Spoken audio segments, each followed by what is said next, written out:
ఇక ఇంకొకటి కూడా చూద్దాం పక్కనే. ఈ పక్కనే ఇంకొక వార్త కూడా ఉంది మిత్రులారా.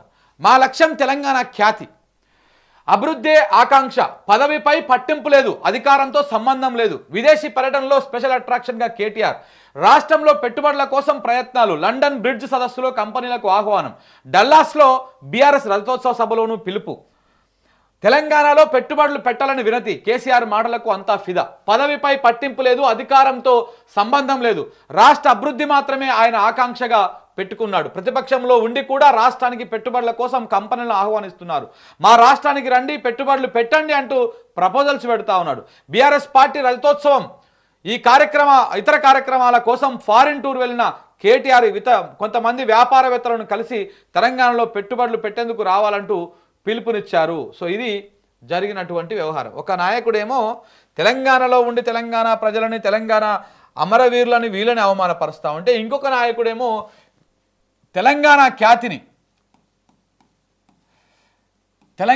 ఖ్యాతిని ఖండాంతరాలు దాటించిండు. ఆయన ప్రతిపక్ష నాయకుడే కావచ్చు, ప్రతిపక్ష పార్టీకి సంబంధించినటువంటి వ్యక్తే కావచ్చు.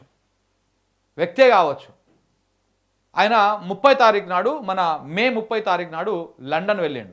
లండన్ వెళ్ళి అక్కడ లండన్లో ఓ సదస్సు కార్యక్రమంలో అక్కడ మాట్లాడుతూ ఇన్వెస్టర్లను ఆకట్టుకున్నటువంటి విధంగా తెలంగాణ రాష్ట్రము అభివృద్ధిలో ముందుకు పోతా ఉన్నది, రాష్ట్రం అభివృద్ధిలో ఉన్నది, ఇతర రాష్ట్రాలకు మేము ఒక ఆదర్శంగా ఉన్నాము, రోల్ మోడల్ లెక్క ఉన్నాము, మా దగ్గర కాళేశ్వరం లాంటి గొప్ప ప్రాజెక్ట్ ఉన్నది, మేము ఇంటింటికి నీళ్ళు ఇచ్చి తెలంగాణలో తాగునీటి సమస్యను తీర్చినాము, అలాగనే ఇక్కడ తెలంగాణలో ఈ పారిశ్రామిక విధానానికి ఒక మంచి దాన్ని ఫాలో అవుతున్నాము, టీఎస్ ఐపాస్ అనేటువంటి ఒక సిస్టమ్ మా దగ్గర ఉన్నది, మీరు దయచేసి వచ్చి పెట్టుబడులు పెట్టండి, హైదరాబాదు గ్లోబల్ ఐటీ హబ్గా మారుతూ ఉన్నది, సో మీరు వచ్చి పెట్టుబడులు పెట్టండి, అన్ని రకాల వసతులు, అన్ని రకాల సౌలతులు మీకు తెలంగాణ సమాజం కల్పిస్తుంది, మీరు వచ్చి పెట్టుబడులు పెట్టండి, మేము ఉపాధి కల్పనలో, ఉద్యోగ కల్పనలో ఏమంటారు ఆర్థికంగా కూడా మా రాష్ట్రం ముందుకు పోతా ఉన్నది, మీరు వచ్చి పెట్టుబడులు పెట్టండి,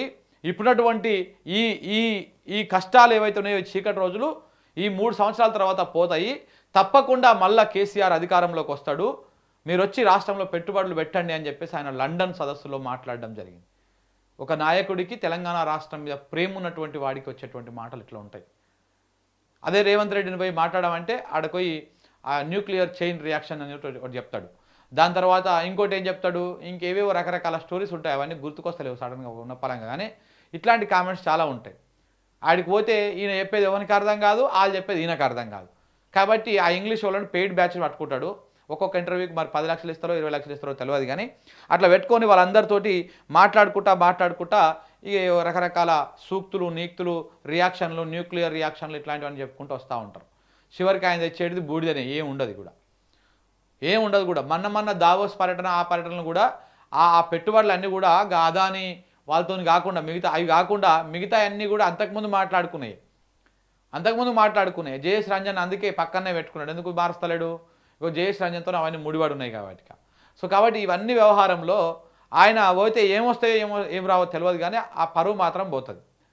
కానీ తెలంగాణ రాష్ట్రం మీద ప్రేమ ఉన్నోడికి, తెలంగాణ రాష్ట్రం మీద అదున్నోడికి ఏ ఈవెంట్కి పోయినా, ఎక్కడికి పోయినా కానీ మా రాష్ట్రం గురించి, ఇప్పుడు తెలంగాణ లోపల BRS party versus Congress party ఉండొచ్చు, ఇంకా లేకపోతే బీజేపీ పార్టీ కూడా ఉండొచ్చు, కానీ తెలంగాణ బయటికి వెళ్ళినప్పుడు మాత్రము రాష్ట్ర గొప్పతనాన్ని కీర్తించాలి.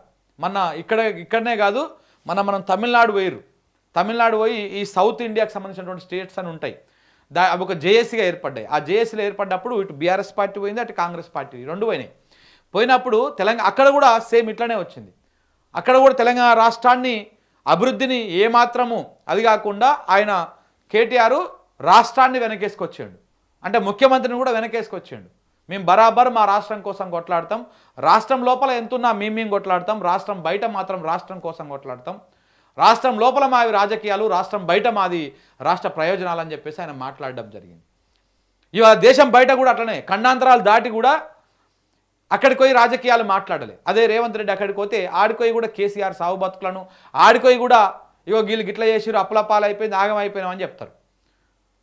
కానీ ఇక్కడ తెలంగాణ అనేటువంటి సోయి ఉన్నటువంటి వాళ్ళు ఈ రకంగా తెలంగాణ ఖ్యాతిని ఖండాంతరాలు దాటిస్తారు. అక్కడ లండన్ సదస్సులో ఆ రకంగా పెట్టుబడులను ఆహ్వానించిరా, రాష్ట్ర అభివృద్ధి గురించి చెప్పిర్రా, ఏమేమి అవుతున్నది, ఎట్టెట్ అవుతున్నది, మేము 10 సంవత్సరాలు ఎట్లా చేసినాము, కోటి ఆశలతో ఏర్పడినటువంటి తెలంగాణ ఏ రకంగా ముందుకు పోయింది, ఇవన్నీ చెప్పిర్రా.